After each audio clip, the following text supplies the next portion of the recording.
अस्सलाम वालेकुम दोस्तों, तुसी वेखदे पे हो पाकपतन पंजाब टीवी ते मैं तुहाडा मेज़बान अमीर हमजा। जिस तरह के दोस्त वीर जानते हैं, असीं डेली भरावां नूं नवें तो नवें प्योर नीली दे जानवर विखांदे रहने हैं। अज दोस्तों वास्ते एक आमला चोटी लैके हाज़र होए हैं। 7 महीने की आमला, मूँह दे विचों 4 दंद। दोस्तों ने चोटी की कर लैनी है तसल्ली। माशाअल्लाह किंगरी वाली सिंगी लगी हुई है, मोड़ के काठा दे विच लाई फिरदी है। बूथी की तसल्ली करनी है। कन्न वेखने ने वीरां ने, भरावां ने कन्नां दे विच पछां वेखनी है। गर्दन माशाअल्लाह 2 हथ लम्मी, बहुत ही वड्डे कद दी है। बूथी वेखनी है किन्नी प्यारी, किन्नी खूबसूरत। खुत्ती दी ते तसल्ली करनी है भरावां ने।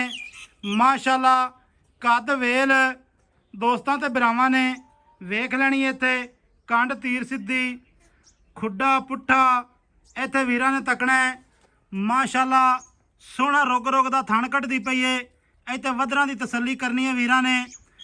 जोटी दा पट वेखना है, खुच वेखनी है भरावां ने। पिछले पैर अद्धे अद्धे फुट दे सफेद ने।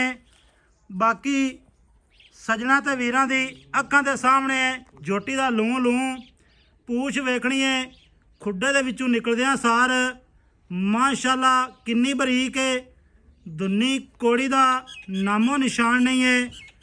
प्योर नीली दा जानवर वीरां ते भरावां नूं विखावन की डेली कोशिश करी दी है। बाकी तुहानूं टुरदी फिरदी भी विखावांगे बटोर किहो जी है, की हिसाब किताब है। बकाया खोखर ब्लड लाइन है जी। ये मलक मोहम्मद यासीन खोखर। मलक साहब की हाल चाल है? अल्लाह दा शुक्र है जी। थोड़ा जिहा उच्चा बोलना है भाईजान। सेहतां तबीयतां ठीक है ना? अल्लाह दा शुक्र है ठीक इन्हूं थोड़ा ही निकास रख कर। भाईजान ने मूँह दे विचों किस तरह है? चौगी है। 4 दंद। हाँ जी मूँह दे विचों 4 दंद। हाँ जी थलड़ी खाडी है तो दोस्तों ने वेखनी है। हल्की जी सफेद है। नास अखां बूथी दी कर लेनी है तसल्ली। अच्छा भाईजान, ये मूँह दे विचों 4 दंद है तो किन्ने महीने की आमला है भाईजान? कन्फर्म डॉक्टर पास जिथे होवे। 7 महीना दी डॉक्टर पास है। 7 महीने पूरे कर गई है। हाँ जी 7 महीने पूरे कर गई है ना? 7वें चलदी पई है, आखिरी है दिन। आखिरी दिन 7 पूरे हो ही खड़े ने मतलब इवें। हाँ जी अच्छा मलक साहब, ये गल दसनी भाईजान घर दी है या व्यापार दी? गादी है। घर दी है भाई जी। हाँ जी अच्छा मूँह दे विचों कन्फर्म 4 दंद है। बिल्कुल। को मां चंगी आसू? बड़े कद काठ वाली है। अच्छा प्यो भी चंगा आसू? बिल्कुल। माशाअल्लाह को धी दा भी काट चंगा है। दोस्तां ने इत्थे थणा दी तसल्ली कर लेनी है दुबारे दुबारे।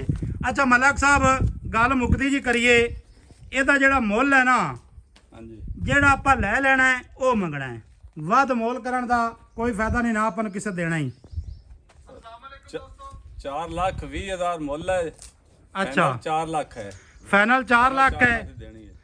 4,20 ਮੁੱਲ ਕਰਨਾ ਹੈ ਤੇ फाइनल 4 ਦੀ ਦੇਣੀ ਹੈ। फाइनल 4 दी देनी। ਕੋਈ ਵੀਰ ਭਰਾ ਮੌਕੇ ਤੇ ਆ ਜਾਂਦਾ ਹੈ ਤੇ ਕੋਈ ਪਿਆਰ ਮੁਹੱਬਤ ਕਰਸਾਂ ਹੈ। किराया बड़ा है। ਕਿਰਾਇਆ ਬੜਾ ਹੋਣਾ, ਇੱਥੋਂ ਕੋਈ ਕਰਾਚੀ ਲੈ ਜਾਵੇ ਤਾਂ 50,000 ਕਿਰਾਇਆ ਲੱਗ ਜਾਸੀ। ਕਿੰਨੀ ਗੁੰਜਾਇਸ਼ ਕਰ ਲਈ ਸਾਂ ਭਾਈਜਾਨ? 5 हो जाते हैं। 5,000। अच्छा ठीक हो गया। दोस्तों ने जोटी की दोबारे तसल्ली कर लेनी है।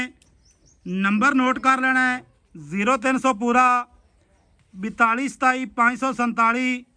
Call number, WhatsApp number, imo number.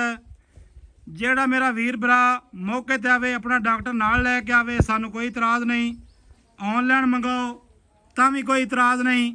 7 महीनों की अगर कन्फर्म कपड़ ना होवे, आन जान का किराया साढ़े पेटे। मलक नूं भी नहीं पुछना। वीडियो चंगी लगे बेलियां तो सजना नाल लाजमी शेयर करनी है। मुहब्बतां वाले कमेंट करने ने। मिलांगे नवी अच्छी और बेहतरीन वीडियो दे नाल। अल्लाह हाफिज़। पाकिस्तान जिंदाबाद।